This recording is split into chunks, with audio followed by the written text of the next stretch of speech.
చెప్పేసి చూసి, లేదు నాన్న, నా కారు ఏదో ఒక గుంతలో పడిపోయింది నాన్న, ఇక్కడంతా చుట్టుపట్ల వాటర్ ఉన్నట్లుంది, ఫుల్ ఫాగ్ ఉంది, నాకేం కనిపించట్లేదు, నాకేం తెలియట్లేదు నేను ఎక్కడ పడ్డానో, నాన్న నన్ను కాపాడు నాన్న, నాకు చనిపోవాలని లేదు, ప్లీజ్ నన్ను కాపాడు.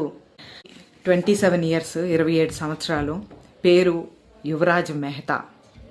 ఇంటికి వస్తున్నాడు, నోయిడా సెక్టర్ నంబర్ 150.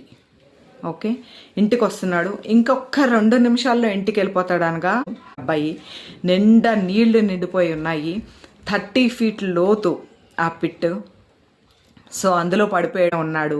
ఈలోపు కారులోంచి బయటకు వచ్చేసి కారు రూఫ్ మీదకి ఎక్కి, రూఫ్ మీద నుంచి వాళ్ళ నాన్నతో కాంటాక్ట్లో ఉంటూనే ఆ అబ్బాయి మొబైల్ తాలూకు ఫ్లాష్ లైట్ ఆన్ చేసి అది చూపిస్తూ ఉన్నాడు, నేను ఇక్కడున్నాను అనేసి చెప్పేసి లొకేషన్కి. ఆ అబ్బాయి చుట్టూరా కూడా 150 మంది ఉన్నారండి. ప్రతి ఒక్కరు కూడా మొబైల్లోని వీడియోలు తీస్తున్నారు, ఎవ్వరూ సాహసం చేయలేరు. ఫ్లిప్కార్ట్ డెలివరీ బాయ్ ఉన్నాడో ఆ అబ్బాయి దూకి ఆ అబ్బాయిని కాపాడడానికి ప్రయత్నించి ఆ అబ్బాయి శవాన్ని ఏదైతే బయటికి తీసుకొచ్చాడో, బాడీని ఏదైతే బయటికి తీసుకొచ్చాడో, ఆ అబ్బాయి మీడియాతో మాట్లాడి ఇలా జరిగింది, ఇలా జరుగుతుంది, ఏంటి మన సమాజం ఎట్టెళ్తుంది అని చెప్పేసి మాట్లాడుతుంటే వెళ్ళిపోయాడు. ఒక నిండు ప్రాణం ఈరోజు బలైపోయింది. దీనికి కారణం ఎవరు? సార్లు మేము ప్రభుత్వానికి అర్జీలు పెట్టుకున్నాము.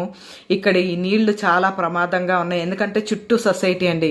డైవర్షన్ అన్న బోర్డ్స్ ఉంటాయి చూడండి, ఏదైనా కన్స్ట్రక్షన్ జరుగుతుంటే బోర్డ్స్ పెడతారు, ఆ బోర్డ్స్ లేవు, ఎల్లో టేప్ వేస్తారు, ఇటు రావద్దు, ఇటు ప్రమాదం ఉండి డేంజరస్ అని చెప్పేసి. అది కానీ ఏమీ లేదండి, ఏమీ లేదు అక్కడ. ఆ అబ్బాయి ఆ ఫాగ్లోని రయ్యమని వచ్చి అందులోకి